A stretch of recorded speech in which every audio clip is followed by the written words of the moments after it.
அனைவருக்கும் வணக்கம். இராமாயண கதை சொல்லும் 2ஆம் பருவ போட்டி. ஸ்ரீராமர் பாடல்.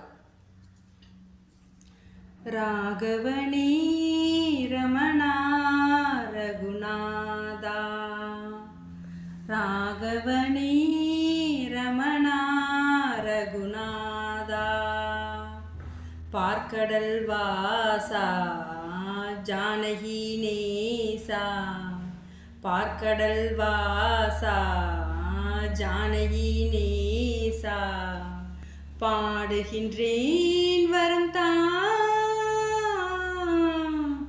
ராகவனே ரமணா ரகுநாதா.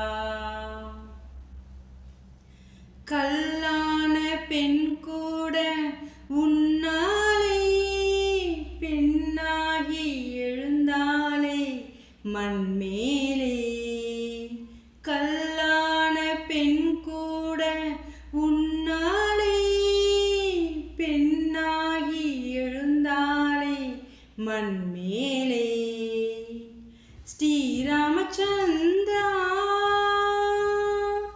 ஸ்ரீராமச்சந்திரா தசரத ராமா, ஸ்ரீராமச்சந்திரா தசரத ராமா, ஆனந்தா அன்பைத்தா, ராகவனே ரமணா ரகுநாதா. தியாகேசர் உனை நெஞ்சில் பதித்தாரே, சங்கீத மலர் கொண்டு துதித்தாரே, தியாகேசர் உனை நெஞ்சில் பதித்தாரே, சங்கீத மலர் கொண்டு துதித்தாரே.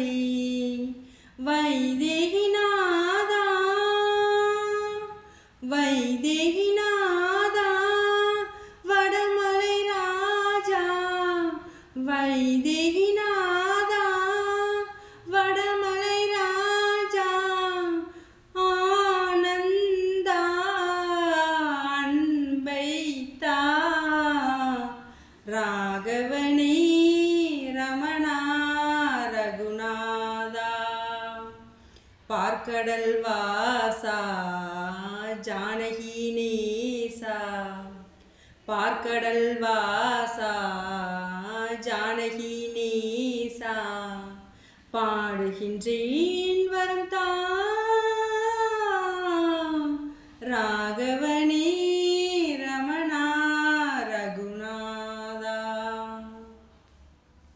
ஜெய் ஸ்ரீராம்.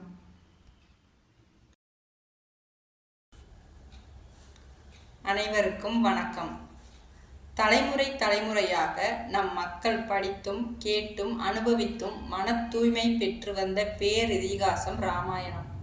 பண்புகள் மேலோங்கிய இக்காவியத்தின் குணச்சித்திர பாத்திரங்கள் நம்முடைய தீய எண்ணங்களை விலக்கி நாம் சீரும் சிறப்புமிக்க வாழ்வை பெற வழிகாட்டிகளாக உள்ளன. எனவே இக்காவியம் நமது பழமை செல்வமாகவும் பண்பாட்டின் களஞ்சியமாகவும் வழிகாட்டும் கலங்கரை விளக்கமாகவும் ஆன்றோர்களால் போற்றப்பட்டு வந்தது. இதில் அமைந்துள்ள காவிய சுவையை விட வாழ்க்கை நியதிகளை கற்றுத்தரும் உயரிய பண்பே இராமாயணத்தின் முக்கியத்துவத்தை உணர்த்தும். அப்படிப்பட்ட இராமாயணத்தில் தாங்கள் தேர்ந்தெடுத்த சிறப்பான 10 தலைப்புகளில் முதல் தலைப்பான கல்லை பெண்ணாக்கிய திருவடியின் பெருமை தலைப்பை பற்றி இப்போது பார்க்கலாம். ஜெய் ஸ்ரீராம். ஜெய் ஸ்ரீராம். நாம் முதலில் பேசப்போகும் தலைப்பு கல்லை பெண்ணாக்கிய திருவடியின் பெருமை.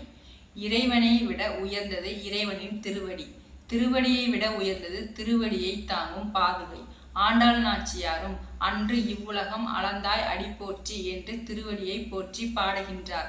அடி உதவுவது போல அண்ணன் தம்பி கூட உதவ மாட்டார்கள் என்று சொல்லியது அடி என்பதை இறைவனின் திருவடியை குறிக்கும். திருவள்ளுவரும் பிறவி பெருங்கடல் நீந்துவர் நீந்தார் இறைவன் அடி சேராதார் என்ற குரலிலும் போற்றுகின்றார்.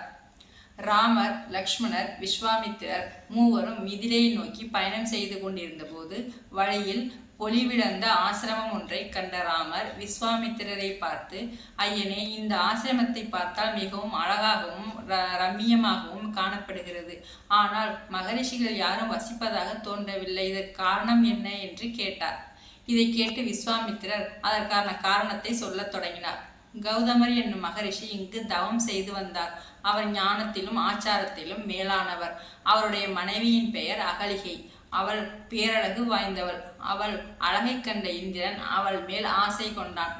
அதனால் கௌதமர் வீட்டில் இல்லாத சமயம் பார்த்து இந்திரன் கௌதமரின் வடிவத்தை எடுத்துக்கொண்டு அவருடைய தோற்றத்துடன் கௌதமர் பேசுவது போன்ற குரலுடன், அகலிகையே, உன் அழகு என்னை மயக்குகின்றது. நாம் இருவரும் மகிழ்ச்சியாக இருக்கலாம் என்று கூறினான். தன் கணவர் கௌதமர் ஒரு நாளும் தன்னிடம் இவ்வாறு பேசியதில்லை. தன்மேல் நீண்ட நாட்களாக நாட்டம் கொண்டிருக்கும் இந்திரனாக இருக்கலாம். அவன்தான் இப்படி ஒரு வடிவத்துடன் வந்து என்னை ஏமாற்ற பார்க்கிறான் என்பதை உணர்ந்து கொண்டாள் அகலிகை. அழகிய தேவலோக பெண்களுக்கு தலைவனான இந்திரனே தன்னை நாடி வந்ததால் புத்தி மயங்கி அவன் மேல் ஆசை வைத்து அவன் விருப்பத்திற்கு இணங்கினார். தேவலோக பெண்களை ஒதுக்கிவிட்டு இந்திரன் தன்னை நாடி வந்ததுதான் பெற்ற பாக்கியம் என்று கருதினார். பின்னர் இந்திரனை நோக்கி, தேவாதிபதியே, மகரிஷி வந்துவிட்டால் பெரும் பாதகம் ஏற்பட்டுவிடும். உடனே இங்கிருந்து வெளியேறிவிடு என்று கூறினார். இதை கேட்ட இந்திரன் புன்னகைத்து, தேவர்களுக்கு அதிபதியான தன்னை யாரால் என்ன செய்துவிட முடியும் என்று அகந்தை கொண்டான். கொஞ்சமும் பரபரப்பில்லாமல் நிதானமாக ஆசிரமத்தை விட்டு வெளியே வந்தபொழுது எதிரில் கௌதம மகரிஷி கங்கையில் நீராடி தற்பை சமைத்து முதலியவற்றை எடுத்துக்கொண்டு ஒளிமிக்க உடலுடன் வந்து கொண்டிருந்தார். அவரை கண்டவுடன் இந்திரன் பயந்து உடல் நடுங்கினான். தேவர்களுக்கு அரசனாய் இருந்தும் தன்னுடைய வடிவத்தை எடுத்துக்கொண்டு தவறு செய்துவிட்டு இந்திரன் வருகிறான் என்பதை கௌதம முனிவர் புரிந்து கொண்டார். பேராற்றல் படைத்த அவர் தன்மேல் அளவற்ற கோபம் கொண்டு மூவுலகத்திற்கும் தர்மத்தை போதிக்க வேண்டிய இந்திரனே இத்தகைய தவறான காரியத்தை செய்துவிட்டு வருகிறானே என்று எண்ணிய போது அவருடைய சீற்றம் பன்மடங்காக பெருகியது. அடங்காத கோபத்துடன், இந்திரா, துர்புத்தி பிடித்தவனே, என் வடிவத்தை எடுத்துக்கொண்டு செய்யக்கூடாத காரியத்தை செய்துவிட்டாய். தீய செயலை செய்துவிட்ட நீ உன் ஆண்மைத்தன்மையை இழக்க கடவாய் என்று சாபமிட்டார். பின் அகலிகை இருக்கும் இடத்திற்கு சென்று, கெட்ட நடத்தை உடையவளே, நீ காற்றை தவிர வேறு உணவை உண்ணாமல் சாம்பல் குவியல் மீது புரண்டு பிறர் கண்ணுக்கு தெரியாமல் 1000 ஆண்டுகள் வரையில் கிடப்பாய். பின்னர் லட்சுவாகு வம்சத்து அரசரான ராமர் இங்கு வருவார்.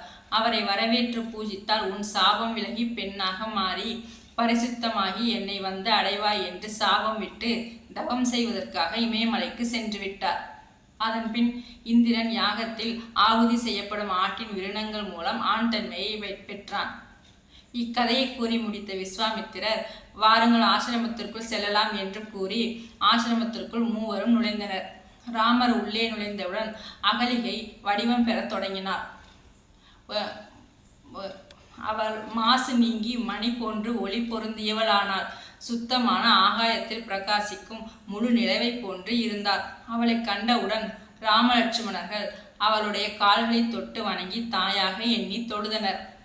எனவே அகலிகையும் கௌதமருடைய வார்த்தையை நினைவில் வைத்து அவர்களுக்கு அர்க்கியம், பாத்தியம் முதலியவற்றை கொடுத்து அவர்களை உபசரித்தார். ராமர் அகலிகையின் உபசரிப்பை ஏற்றுக்கொண்டார். ஞான பார்வையின் மூலம் ராமர் தன் ஆசிரமத்திற்கு வந்திருக்கும் செய்தியை கௌதம முனிவர் உணர்ந்து உடனே ஆசிரமத்திற்கு திரும்பினார். தம்பதி சமேதராய் கௌதமரும் விஸ்வாமித்திரரும் ராமலட்சுமணர்களை பூஜித்தார். அதன் பிறகு கௌதம முனிவரிடமும் அகலிகையிடமும் விடைபெற்று மூவரும் மிதிலை நோக்கி நடக்கத் தொடங்கினர். இதுவே கல்லை பெண்ணாக்கிய திருவடியின் பெருமையாகும். ஜெய் ஸ்ரீராம்.